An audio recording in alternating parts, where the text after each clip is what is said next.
Kyrie Irving once again rescues the Celtics. My name is Mike Petraglia, joined by Josue Pavone. 0.5 seconds to go. Kyrie Irving with the bank shot layup to win it. 114-112. What a game is right, Josue. Everybody thought this was going to be a playoff preview, and if this is a playoff preview between the Celtics and Pacers, we got one heck of a matchup to look forward to in the first round. One heck of a series coming up, Trags. I mean, we don't know which team's going to get home court advantage. The Celtics certainly have a shot here.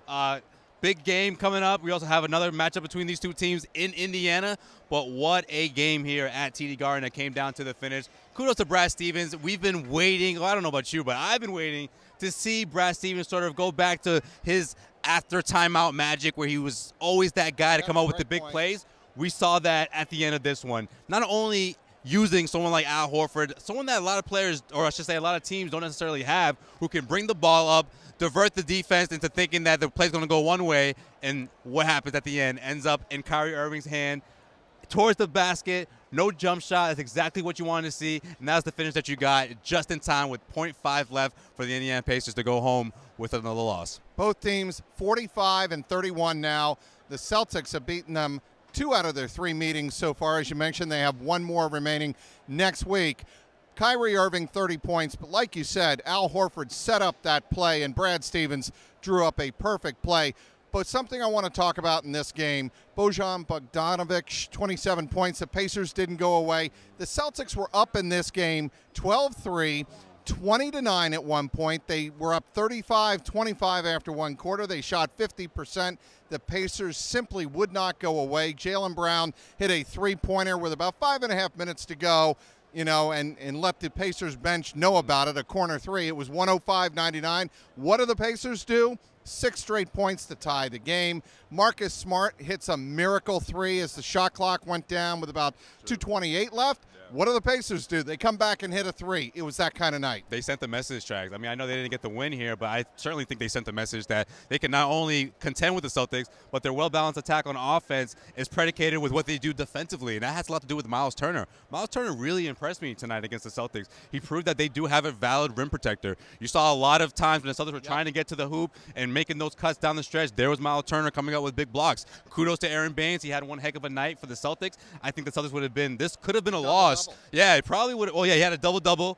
He maxed out in minutes per, 30 minutes, over 30 minutes for the first time this season. Yep. Season high in rebounding. He certainly was the difference in between the Celtics and the Pacers when they were able to win the rebounding matchup. And if you ask me, I don't think the Celtics necessarily get out of this game without someone like Aaron Baines on the defensive end of things. But the Indiana Pacers, with Miles Turner leading the way defensively in the paint, protecting the rim, I mean, that was a big reason why their offense was able to develop the way they did down the stretch and keep up with the Celtics. This Garden Report recapping one of the most thrilling games at TD Garden this year, brought to us by our friends at 1-in-100. Go to clnsmedia.com/Celtics raffle for your chance to win tickets to a Celtics game for the cost of a large beer or a pizza. Always remember, your first entry is free.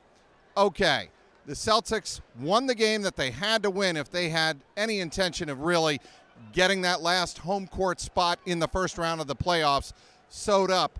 Well, they haven't sewn anything up. They still have quite a week and a half remaining of the season. But this is a good game for the Celtics to beat back a team that wouldn't go away. Yeah, absolutely. I mean, you got a back-to-back here coming up. You got a Brooklyn Nets team that obviously was very successful against the Celtics the last time they were in Brooklyn. You have another matchup Monday, so that's 3 games in 4 days against the Miami Heat. That's tough. It's a really tough matchup for the Celtics, for both teams. But if you look at what they're able to do in this game, that momentum is huge. Now, this isn't going to be that long 6-hour or whatever, 4-hour trip that they were able to bond and all that chemistry happened in California. This is going to be more of a 35 to 40-minute trip to to New York. But I think that they can really use this win as fuel heading into Brooklyn as to what they want to do defensively. It comes down to defense. I love this lineup. I love the switch that Brad Stevens made. Aaron Baines, cross your fingers, Celtics fans. If he can stay healthy, that is humongous for the Celtics. That is the key. They have to get back to playing defense. They have to get those stops against the Nets that they were able to get against the Indiana Pacers, and I do believe that will propel them offensively. However, on the offense, can't just be Kyrie Irving. Jason Tatum struggled again offensively a little bit with Kyrie Irving in the mix. Tatum, though, was terrific, I thought, in the first half, but nowhere to be found in the second half. I mean, they came out with a huge defensive stop on Kyrie Irving because it was like, duh, obviously the ball's going to go to Kyrie Irving here. You don't want teams to have that mindset. They have to have that second guy. And if you ask me, it has to be Tatum. Marcus Morris is still a bit of a funk.